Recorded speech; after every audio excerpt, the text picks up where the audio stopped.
तो नमस्कार आप सभी दोस्तों को। उम्मीद है कि आपकी तैयारी अच्छी चल रही होगी। देखो, जैसे आपको पता है 19 जुलाई को आपका एग्ज़ाम है, तो तैयारी भी उसी हिसाब से आप कर रहे होंगे। बट कोई नहीं, अगर तैयारी अच्छी है तो अच्छी बात है, अगर अच्छी नहीं है तो वीडियोस देखो हमारी, ऑटोमेटिकली अच्छी हो जाएगी आपकी। ठीक है, आप ज़्यादा टाइम वेस्ट नहीं करते, सीधा चलते फर्स्ट क्वेश्चन की तरफ। ठीक है, एक बार पेन, हाँ पेन तो ऑन ही है आज, कोई नहीं, आज पहली बार पेन ऑलरेडी ऑन था। तो आपको जो फर्स्ट क्वेश्चन हुआ है, यूज ऑफ कंट्रोल ए, यानी वर्ड में जो आपका एमएस वर्ड होता है उसमें कंट्रोल ए का उपयोग किसके लिए किया जाता है। ऑप्शन है आपके सामने, ऑल टेक्स्ट सेलेक्ट करने के लिए, कॉपी करने के लिए, पेस्ट करने के लिए, सेव करने के लिए। आपको आंसर बताना है। देखो, जो कंट्रोल ए है ना, ए का मतलब होता है ऑल। ठीक है, अब इसका जो सही आंसर होगा वो होगा ऑल टेक्स्ट सेलेक्ट करने के लिए। अब ऑल टेक्स्ट सेलेक्ट करने के लिए मतलब जैसे कि आपका कोई लंबा सा पैराग्राफ है, आपने यहाँ पे कुछ 4 लाइनों का आपका पैराग्राफ है। अब अपन क्या करते हैं, उसको कर्सर को यहाँ रखते हैं, उसको होल्ड करके पूरी की पूरी लाइन को सिलेक्ट करते हैं, या फिर 2 लाइन को सिलेक्ट करते हैं।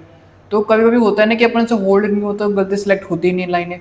तो उसके लिए अपन क्या करते हैं, अगर तुम यहाँ पर जाके कर्सर को यहाँ रखोगे, ठीक है, और तुम यहाँ पर क्लिक करोगे ना ऑल सेलेक्ट, तो ये पूरा का पूरा पैराग्राफ ऑटोमेटिकली सिलेक्ट हो जाएगा। ठीक है, तो कंट्रोल लेकर ये काम होता है। अब बात करते हैं सेकंड क्वेश्चन की। सेकंड क्वेश्चन आपसे पूछ रहा है कि formula in Excel always start with, यानी एक्सेल में फॉर्मूला हमेशा किस चिन्ह से शुरू होते हैं। यानी देखो, एक्सेल में तुम्हें पता है कि फॉर्मूलाज लगते हैं, ठीक है। अब वो कौन सा आपको चिन्ह लगाना पड़ेगा फॉर्मूला शुरू करने के लिए, आप बताओ। एट द रेट का, प्लस का, माइनस का, इज इक्वल्स टू का। सेकंड का आंसर आपको बताना है। तो सेकंड में काफ़ी इजी आंसर है। जो फॉर्मूलाज स्टार्ट करने होते हैं वो अपन करते हैं इज इक्वल्स टू। ठीक है, इज इक्वल्स टू लगाओ और तुम कोई भी फॉर्मूला स्टार्ट कर दो, एवरेज का, परसेंटेज का, जैसे कि कुछ भी तुम्हें निकालना हो, इफ़ का। ठीक है, ये सारे फॉर्मूलाज अपन को इज इक्वल्स टू लगाना पड़ेगा। अगर तुम इज इक्वल्स टू नहीं लगाते तो फॉर्मूला काम ही नहीं करेगा। तो अपन बात करते हैं थर्ड क्वेश्चन की। थर्ड क्वेश्चन आपसे पूछा गया है, थर्ड क्वेश्चन में देख लेते हैं। हाँ, थर्ड क्वेश्चन में पूछा गया है कि यूज ऑफ सम फंक्शन, यानी एक्सेल में सम फंक्शन का प्रयोग किस लिए किया जाता है, किस लिए किया जाता है। ठीक है, सॉरी, किस लिए होता है। और ऑप्शंस आपके सेल्स को जोड़ने के लिए, और टेक्स्ट बदलने के लिए, डी चार्ट बनाने के लिए। ओ, फोर्थ ऑप्शन नहीं है क्या यहाँ पर, डी। खैर, ये तो आपके लिए अच्छी बात हो गई, फोर्थ ऑप्शन दिया ही नहीं है, गलती से मिस प्रिंट हो गया होगा या फिर गलती छूट गया होगा, कोई नहीं, हो जाती है गलती। चलो, इन तीनों में से बताओ क्या आंसर होगा। सेल्स को जोड़ने के लिए, टेक्स्ट बदलने के लिए, चार्ट बनाने के लिए। तो इसका सही आंसर होगा वो सेल्स को जोड़ने के लिए। ठीक है, और फोर्थ क्वेश्चन की बात करते हैं। एक्सेल में ऑटोफिल का प्रयोग किस कार्य के लिए होता है, यूज ऑफ ऑटोफिल। ठीक है, टेक्स्ट फॉर्मेटिंग में, बॉर्डर लगाने में, ऑटोमेटिकली सीरीज भरने में, या फ़ॉन्ट बदलने में। देखो, ऑटो, तुम्हें इतना तो यहाँ पर जो क्वेश्चन है उसको पढ़ते समझ में आ रहा होगा। ऑटो, ऑटो का मतलब होता है ऑटोमेटिकली। ठीक है, और फिल का मतलब होता है भरना। तो यानी किसी चीज़ को ऑटोमेटिकली भरना। कभी कभी होता है ना कि अपन किसी चीज़ को कॉपी कर लेते हैं मोबाइल में से, फिर जैसे ये मान लो कि सर्च वाला ऑप्शन है, ठीक है, अब अपन को यहाँ पर पेस्ट करना है, पर क्लिक करके रखेंगे ना, वहाँ पर ऑटोमेटिक खुल जाता है कि ऑटोमेटिक, ऑटोफिल। उस पर क्लिक करते जो अपन ने कुछ भी पेस्ट किया होता है ना, वो यहाँ पर जाके पेस्ट हो जाता है। तो वैसे ही यहाँ पर है कि इसका जो सही आंसर होगा, ऑटोफिल का मतलब, ऑटो मतलब ऑटोमेटिकली, ऑटोमेटिकली, और फिल का मतलब भरना। तो ऑटोमेटिकली किस चीज़ को भरना इज कॉल्ड ऑटोफिल। एंड जो सी यहाँ पर जो ऑप्शन है वो बिल्कुल सही हुआ यहाँ पर। और फिफ्थ क्वेश्चन की बात करते हैं। फिफ्थ क्वेश्चन है आपका, पावर पॉइंट में, सॉरी पहले इंग्लिश में, shortcut to start slide show in PowerPoint. यानी पावर पॉइंट में जो स्लाइड शो है उसको शुरू करने के लिए शॉर्टकट की क्या होती है। शॉर्टकट की तुम्हें पता होती है क्या होती है। कंप्यूटर होता है, वहाँ पर बहुत सारे बटन्स होते हैं, इन बटन्स को अपन कीज़ कहते हैं। ठीक है, इन जो बटन्स होते हैं अपन कीज़ कहते हैं। तो इन कीज़ को यूज़ अपन ऐसे शॉर्टकट भी कर सकते हैं। किसी चीज़ को कॉपी करना हो, पेस्ट करना हो, तो शॉर्टकट होता है। कहीं पर जाने में, मैनुअली जाने में बहुत टाइम लगता है, तो अपन एक शॉर्टकट की होती है, उसको प्रेस करो, सीधा अपन वहाँ पर पहुँच जाते हैं। तो शॉर्टकट की ये होती है कि बटन ही होते हैं, ठीक, एक टाइप से, लेकिन 2-3 बटन को एक साथ दबाना, वो शॉर्टकट की के अंदर आता है। बताओ, F5 ऊपर ऊपर ऊपर ऊपर ये जो सीरीज होती है ना, कीज़ होती है, बटन होते हैं, इन्हें अपन F कहते हैं। ठीक है, F1, F2, F3। तो F5, F7 control plus F5 है, शिफ्ट प्लस F5। फिफ्थ का आंसर आपको बताना है। देखो, तो पावर पॉइंट में स्लाइड शो, पावर पॉइंट यानी पीपीटी है ना, पावर पॉइंट में स्लाइड शो शुरू करने के लिए जो शॉर्टकट की होती है वो होती है F5। ठीक है, इसको तुम प्रेस करोगे तो स्लाइड शो शुरू हो जाएगा। सिक्स्थ क्वेश्चन की बात करते हैं, use of theme in power point. In PowerPoint में थीम का उपयोग किस लिए किया जाता है या फिर किस लिए होता है। ठीक है, अब यहाँ पर जो ऑप्शन है वो है प्रेजेंटेशन को आकर्षक बनाने के लिए, या फिर एनिमेशन हटाने के लिए, फाइल साइज घटाने के लिए, स्लाइड एडिट करने के लिए।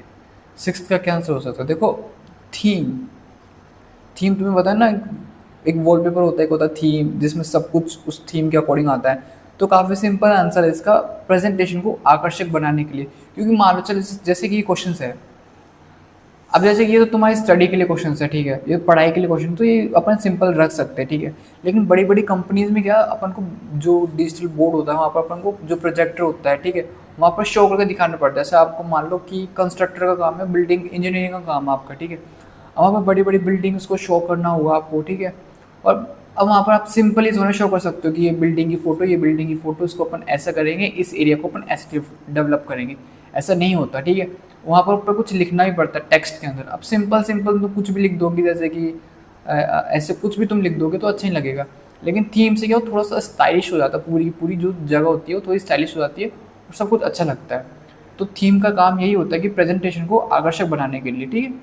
तो यहाँ पर ए ऑप्शन को सही होगा आपका। सातवें क्वेश्चन की बात करते हैं, साइबर क्राइम, ठीक है। Meaning of hacking. हैकिंग का मतलब क्या होता है? कितना आसान क्वेश्चन है ना। साइबर क्राइम में हैकिंग का मतलब क्या होता है?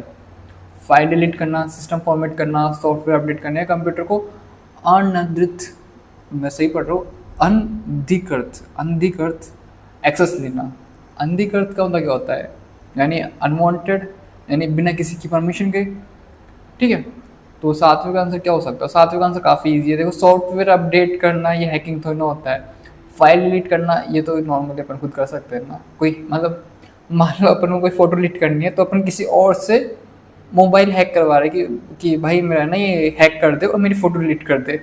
ऐसा नहीं होता ना, और सिस्टम फॉर्मेट का ही नहीं होता। तो आपका डी ऑप्शन बिल्कुल सही है। आठवें क्वेश्चन की बात करते हैं, ठीक है। Use of firewall. फायरवॉल का उपयोग किस लिए किया जाता है? अनऑथोराइज्ड एक्सेस रोकने के लिए, डेटा कंप्रेस करने के लिए, फाइल्स डिलीट करने के लिए, बैकअप लेने के लिए। आठवें का आपको आंसर बताना है। तो देखो, आठवें का जो आंसर होगा वो होगा ए, अनऑथोराइज्ड एक्सेस रोकने के लिए। आई थिंक मैं थोड़ा ज़्यादा जल्दी बोल रहा हूँ, ठीक है। अब थोड़ा स्लो बोलता हूँ, हो जाता है कभी कभी एक्साइटमेंट में, तुम पढ़ाने में जैसे मज़ा आने लगता है ना, तो मुँह से फटाफट वर्ड्स निकलते सारे के सारे, ठीक है। अब थोड़ा कंट्रोल। वाह, आपसे यहाँ पर OTP की फॉर्म पूछी गई। साइबर सिक्योरिटी में OTP का पूरा नाम पूछा गया है, वन टाइम पासवर्ड। देखो, ये तो इतना इजी क्वेश्चन है कि क्या ही एक्सप्लेन कर रहे हैं। ओके, अब अपन बात करते हैं 10वें क्वेश्चन की। 10वें क्वेश्चन आपसे पूछा गया है, विच areas does not use IT। ठीक है, IT का मतलब पता है ना तुम्हें क्या होता है? Information technology. ओके, IT की फुल फॉर्म होती है इंफॉर्मेशन टेक्नोलॉजी। का उपयोग किस क्षेत्र में नहीं होता है? बताओ। देखो, एजुकेशन में नहीं होता है, एग्रीकल्चर में नहीं होता, मेडिसिन में, इनमें कोई नहीं, ठीक है। IT मतलब इंजीनियरिंग टाइप का काम हो गया, ओके। टेक से रिलेटेड जो काम होता है वो उसे अपन IT के अंदर आता है सबका सब। अब कई लोग बोलेंगे कि मे बी शायद से मेडिसिन के अंदर यूज़ नहीं होता। अरे नहीं, मेडिसिन जो मेडिकल होती है उसकी फील्ड में भी IT का यूज़ काफ़ी होता है। देखो, को तुम मेडिसिन बनाते हो, उसकी डिटेल विटेल रखना, ये सब कंप्यूटर के अंदर तो स्टोर रहती है।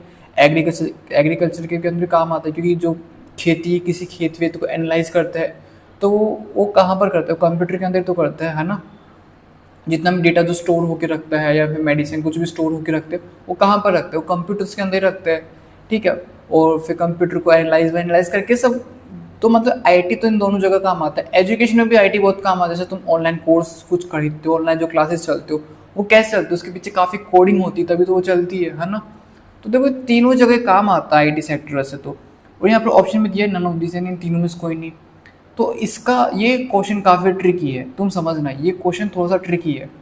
अब अगर ऐसी सिचुएशन आ जाए, देखो यहाँ पे लिखा है कि कौन सी जगह पे यूज़ नहीं होता IT, लेकिन यहाँ तो तीनों ही जगह पे यूज़ होता है। तो आपका जो सही आंसर होगा वो होगा D। अब तुम लोग सोच रहे होगे कि ये क्या, आपने लिखा है यहाँ पर none of this. None of this का मतलब होता है कि कोई नहीं, लेकिन यहाँ पर तो तीनों जगह यूज़ होता है। ये चक्कर क्या चल रहा है, देखो यहाँ पर क्वेश्चन पढ़ो। क्वेश्चन में लिखा है कि आईटी का उपयोग किस क्षेत्र में नहीं होता है, ठीक है। अगर यहाँ पे किसी एक क्षेत्र में नहीं होता, सुनो मेरी बात को, जैसे एजुकेशन, एग्रीकल्चर या मेडिसिन, अगर इन तीनों में से किसी एक पे नहीं होता, नहीं होता, अपन टिक लगा देते उस पर। जैसे मान लो एग्रीकल्चर पे नहीं होता तो अपन एग्रीकल्चर पे टिक लगा देते, लेकिन यहाँ पर तो तीनों जगह होता है, तो अपन किसी एक पे टिक लगा नहीं सकते यहाँ पर। तो यहाँ पर लिखेंगे नन ऑफ दिस, यानी तीनों ही में ही होता है। समझ रहे हो बात, तीनों में ही होता है यानी नन ऑफ दिस, ठीक है। यहाँ पर डी आंसर सही होगा। यहाँ पर अभी भी काफ़ी लोग कंफ्यूज होंगे, बट जो सही आंसर होगा डी होगा यहाँ पर, क्योंकि तीनों जगह यूज़ होता है। यहाँ पर लिखा है कि कौन सी जगह यूज़ नहीं होता है, यहाँ तो तीनों जगह यूज़ होता है। तीनों में से अपन किसी, तो मतलब तीनों में से अपन किसी पे भी टिक नहीं लगा सकते, ठीक है। ऑप्शन में लिखा है कि नहीं होता यूज़, लेकिन यहाँ तीनों जगह यूज़ हो रहा है, ठीक है। तो यहाँ पर तीनों पे टिक नहीं लगा सकते, तो टिक कहाँ पर लगेगा, यहाँ पर लगेगा डी पे। इतना समझ लो तुम, ओके। अब बात करते हैं 11वें क्वेश्चन की। 11वां क्वेश्चन क्या पूछ रहा है कि, ठीक है, e main objective of e governance, यानी ई गवर्नेंस का उद्देश्य क्या है, पेपरलेस गवर्नमेंट सर्विस देना, करप्शन बढ़ाना ये ऑप्शन किसने दिया, करप्शन बढ़ाना मतलब रिश्वतखोरी बढ़ाना, इसको बढ़ावा देना, ये तो तुम वैसे कट कर दो, ठीक है। टेक्नोलॉजी कम करना, यहाँ पे लिखा है ई, ठीक है। तो ई टेक्नोलॉजी के लिए क्या आता है, ठीक है। तो यहाँ पर टेक्नोलॉजी कम करना, नहीं नहीं नहीं।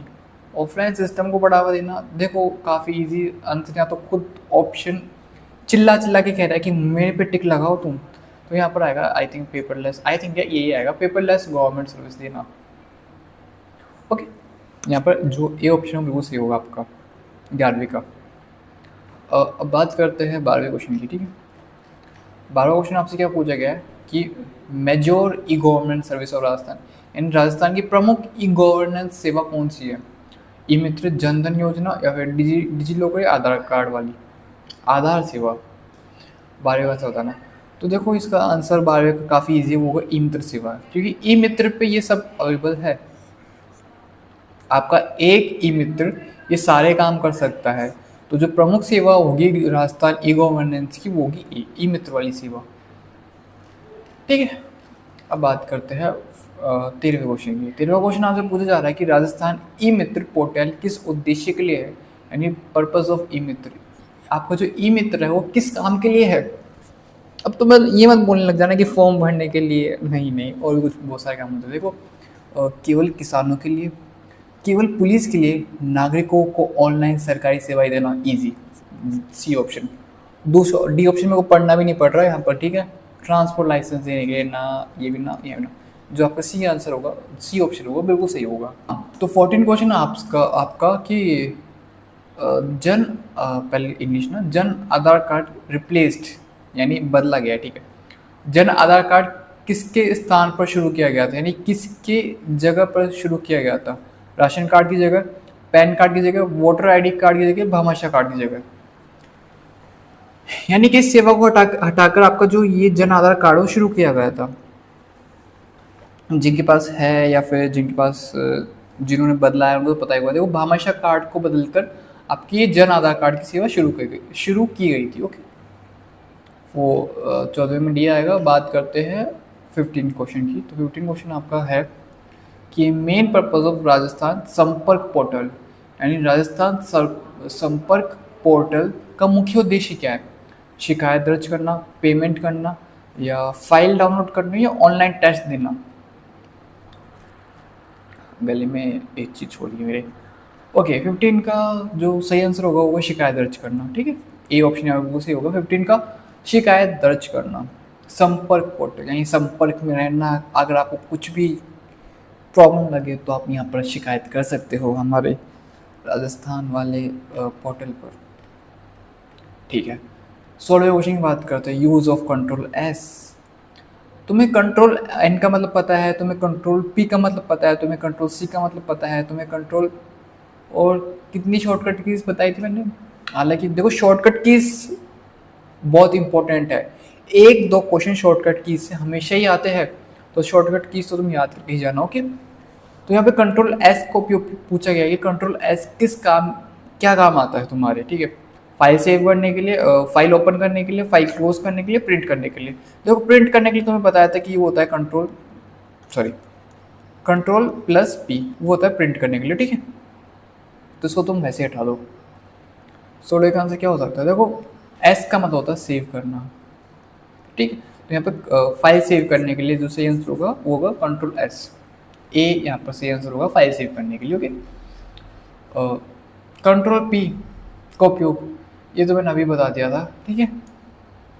बताओ 17 का आंसर क्या होगा। तो काफ़ी इजी है, वो होगा प्रिंट कमांड देने के लिए, यानी प्रिंट शुरू करो तुम प्रिंट देना। देखो मैं बता क्या होता है, कंट्रोल पी तुम जैसे प्रेस करते हो ना, तो तुम्हारे सामने वो पेपर खुल के आ जाता है, ठीक है। अब वहाँ से तुमसे पूछता है कि तुम्हें प्रिंट देना है नहीं देना, तो तुम्हें एक मतलब ऐसे पेपर आ जाएगा कि ये अगर प्रिंट निकलेगा तो कैसे दिखेगा। अगर तुम कंट्रोल पी दबाओगे ना, तुम मान लो कुछ डॉक्यूमेंट में काम कर रहे हो, ठीक है। अगर तुम उस डॉक्यूमेंट पे कंट्रोल प्लस पी दबाओगे ना, तो डॉक्यूमेंट तुम्हारे खुल के आ जाएगी और तुम्हारे दिखाएगी। अगर तुम इसका प्रिंट दोगे तो ये कैसे निकलेगी पेमेंट, ठीक है। फिर उसके बाद तुम्हें दबाना होता है कंट्रोल सॉरी प्रिंट पे क्लिक करना होता है, तुम्हारा प्रिंट निकल के आ जाता है, ठीक है। तो कंट्रोल पी का मतलब होता है प्रिंट देना टाइप से, ठीक है। क्योंकि तुम्हारा प्रिंट का जो ऑप्शन है वो खुल के आ जाता है कंट्रोल पी से। 17 की बात हो गया, बात करते हैं 18 क्वेश्चन की।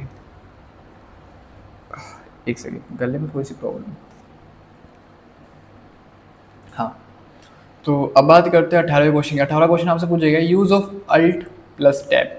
अल्ट भी एक की होती है, यानी बटन होता है, ठीक है। टैब भी एक की होती है।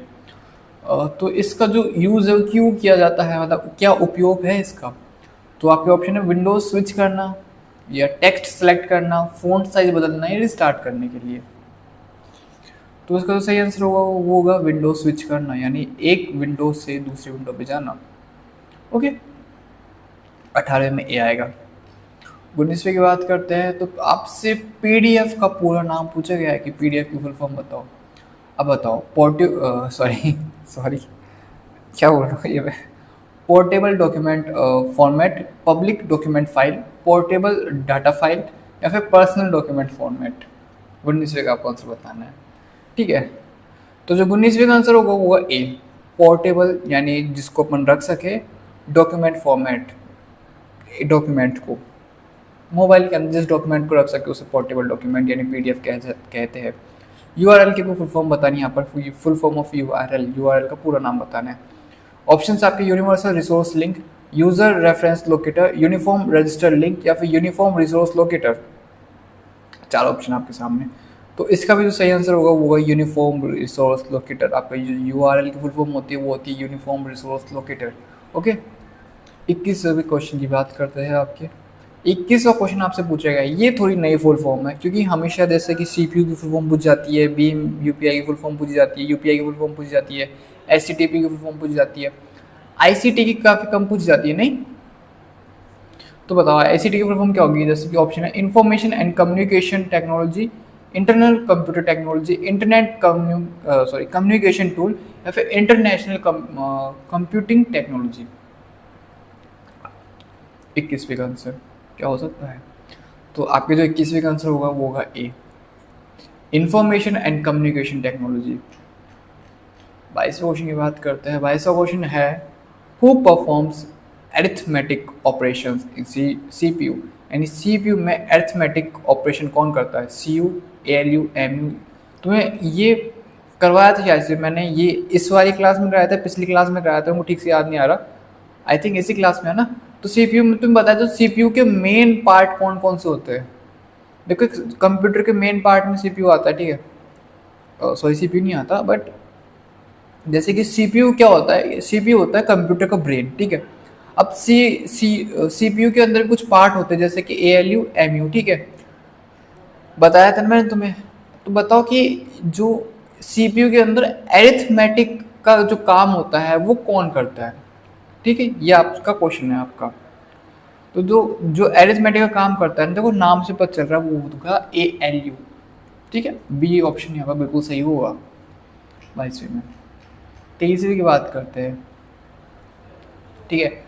तो 23वां क्वेश्चन आपसे पीपीटी एक्सटेंशंस बिलोंग्स टू, यानी पीपीटी एक्सटेंशन किस फाइल फॉर्मेट होती है। अच्छा बताओ। तो काफ़ी इजी आंसर देखो, पीपीटी इसको तुम फुल फॉर्म देख लो ना, किससे मैच हो रही है यहाँ पर, वर्ड से और एक्सेल से नहीं हो, ठीक है। जो पीपीटी बनती नो किसके अंदर बनती है, जो पीपीटी बनती नो पावर पॉइंट के अंदर बनती है। पावर पॉइंट प्रेजेंटेशन होती है ना, ठीक है, वो पीपीटी होती है। पावर पॉइंट के अंदर बनाई गई फाइलों को अपन पीपीटी कहते हैं। ओके, 24वें क्वेश्चन की बात करते हैं, ये क्या है। ओके, XLS इसमें तो काफ़ी टंग ट्विस्ट हो रही है।